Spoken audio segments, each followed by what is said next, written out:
प्रिय छात्रों, हिंदी के इस शिक्षण सत्र में आपका हार्दिक स्वागत है।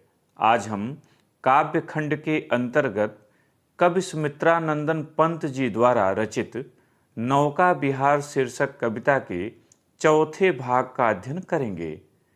प्रस्तुत अंश में कवि ने चांदनी रात में नौका विहार करते हुए जहाँ गंगा की कल्पना एक नायिका के रूप में की है, वहीं उसके दोनों तटों का मानवीकरण करके प्राकृतिक दृश्यों का मनमोहक चित्रण किया है।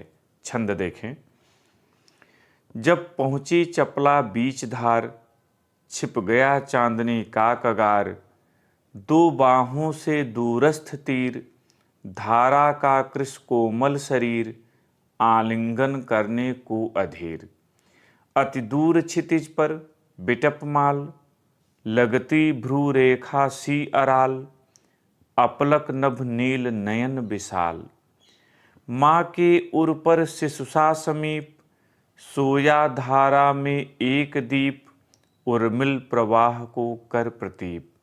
वह कौन बेहग क्या बिकल कूक, उड़ता हरने निज बिरह शोक, छाया की कोकी को बिलोक। यहाँ पर कठिन शब्दों का अर्थ देखें। चपला माने नौका, नाव। कगार माने किनारा, तट। दूरस्थ, दूर स्थित। कृश, छीणकाय, दुबला पतला।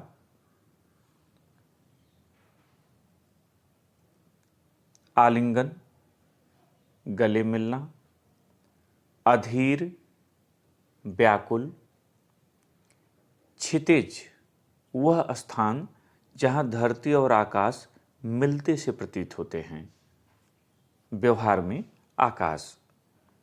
बिटपमाल, वृक्षों की पंक्तियां। भ्रूरेखा, भौं। अराल माने टेढ़ा या वक्र। अपलक, लगातार, एकटक। उर माने हृदय, छाती। उर्मिल, लहरों से युक्त। प्रतीप माने उल्टा, विपरीत। बेहग माने पक्षी। बिकल माने व्याकुल। कोक, चकवा पक्षी। कोकी, चकवी। बिलोक माने देखकर। छाया माने प्रतिबिंब। व्याख्या देखें।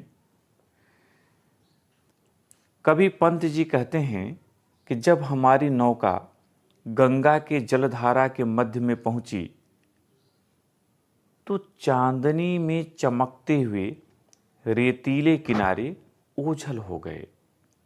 जब पहुंची चपला बीच धार, छिप गया चांदनी का कगार।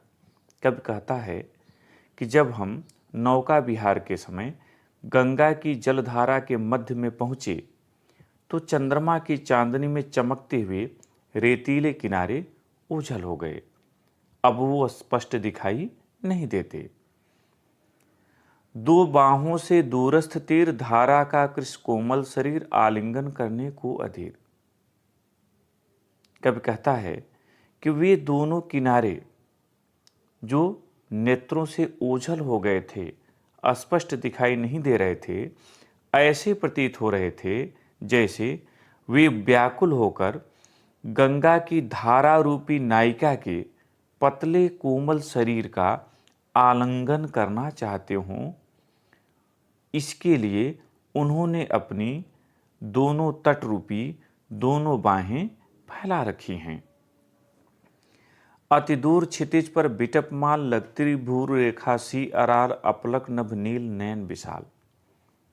कवि कह रहा है कि दूर क्षितिज पर कतारबद्ध वृक्षों को देखकर ऐसा लग रहा है मानो वे नीले आकाश के विशाल नेत्रों की तिरछी भौहें हैं जो लगातार नेत्रों से धरती की ओर देख रहे हैं, एकटक धरती को निहार रहे हैं। माँ के उर पर शिशा समीप, सोया धारा में एक द्वीप, उर्मिल प्रवाह को कर प्रतीप।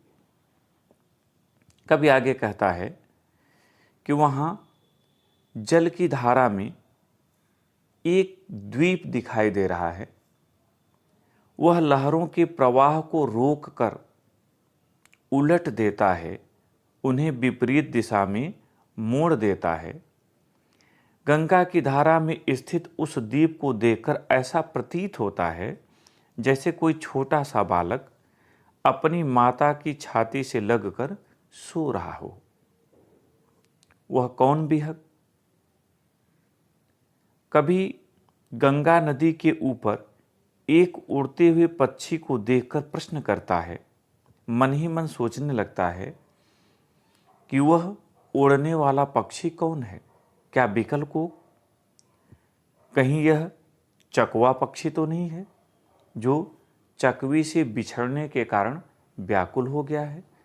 उड़ता हरने निज बिरह सो।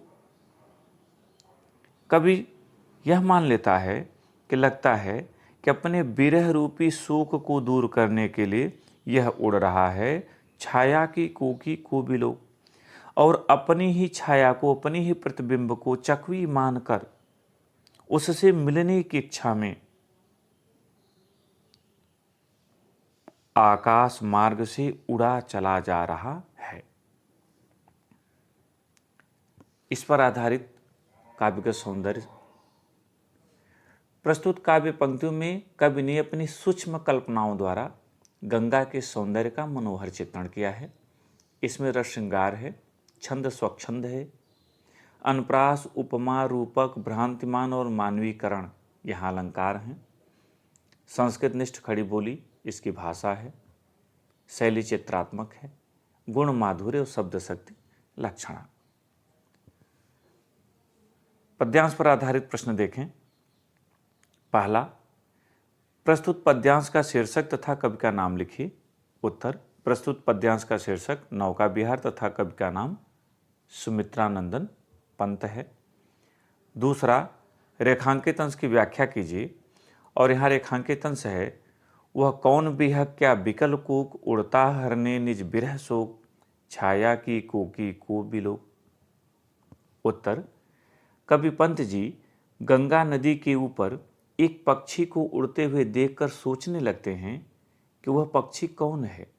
कहीं यह चकवा तो नहीं जो चकवी से बिछड़कर व्याकुल हो रहा है और भ्रमवश गंगा के जल में अपने ही प्रतिबिंब को देखकर उसे चकवी मान बैठता है तथा अपनी विरह रूपी वेदना को दूर करने के लिए उससे मिलने हेतु आकाश में उड़ा चला जा रहा है।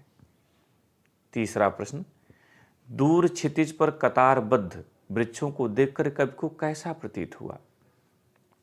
उत्तर, दूर क्षितिज पर कतारबद्ध वृक्षों को देखकर कवि को ऐसा प्रतीत हुआ जैसे वे आकाश के विशाल नेत्रों की तिरछी भौहें हैं जो धरती को एकटक निहार रही हैं। चौथा प्रश्न, नौका विहार के समय कवि को दूर से दिखने वाले तट कैसे प्रतीत हो रहे हैं?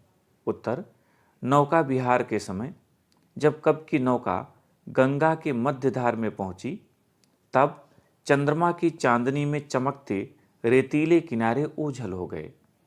कवि को दूर से दिखाई पड़ने वाले तट ऐसे प्रतीत हो रहे हैं जैसे वे व्याकुल होकर गंगा रूपी नायिका के कृशकाय शरीर का आलिंगन करना चाहते हों अथवा गंगा के धारा रूपी नायिका के कृशकाय शरीर का आलिंगन करना चाहते हों।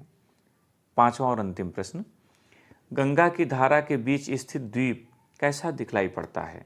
उत्तर, गंगा की धारा के बीच स्थित द्वीप लहरों के प्रवाह को रोककर उलट देता था। वह ऐसा दिखलाई पड़ता है जैसे कोई छोटा सा बालक अपनी माँ की छाती से लगकर सो रहा हो। प्रिय छात्रों, मुझे उम्मीद है कि यह भाग आपने अच्छी तरह समझ लिया होगा। प्रश्नोत्तर को अपनी उत्तर पुस्तिका में लिखें और अभ्यास करें। बहुत बहुत धन्यवाद।